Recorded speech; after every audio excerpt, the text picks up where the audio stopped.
Sir Handel's Plan. "Who does that Peter Sam think he is?" grumbled Sir Handel. "He goes gallivanting off to Wales, and when our new engine isn't ready, he's brought back. We can manage without him." "We're short engined until the new one is ready," said Scar Louis.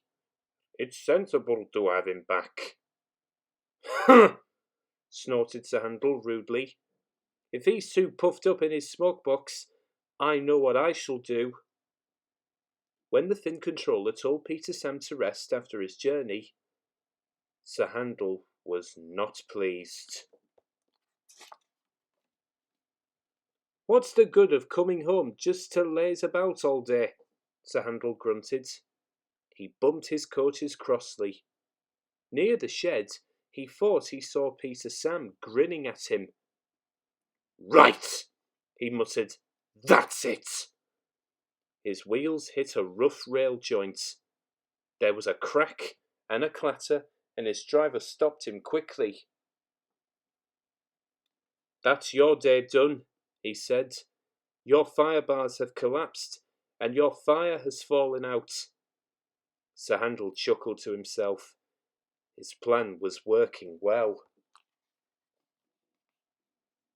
Rusty was the only engine available quickly. He took Sir Handel's train, and the Thin Controller came to see Peter Sam. "Sorry to spoil your rest," he said, "but I'm afraid you'll have to take Sir Handel's next train." Some of Sir Handel's fire was rescued and put into Peter Sam's firebox. As soon as Peter Sam could move, he pushed Sir Handel into the shed. Sir Handel didn't help at all. He just smirked to himself in the darkness. "That'll teach him," he thought. Days passed, but no one came to mend Sir Handel. Visitors frued to see Peter Sam.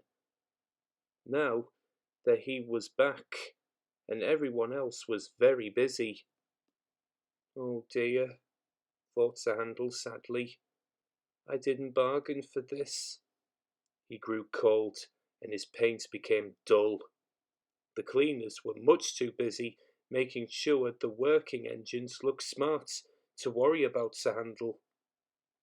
He heard the men working on the new engine, but they didn't come to see him. They had no time either. One day, the sound of cheering came from the workshop. "They must have finished the new engine," Sir Handel muttered miserably. "I wish I could see him." Just then, the door at the back of the shed opened, and Sir Handel heard footsteps. It was the Thin Controller. "Hello," he said. "Why are you looking so fed up?" "I'm sorry, sir," said Sir Handel. "Whatever for?" asked the Thin Controller. "I broke my fire bars on purpose, sir. I wanted to pay Peter Sam out." The Thin Controller paused. "I see," he said. He quickly rethought what he had been going to say.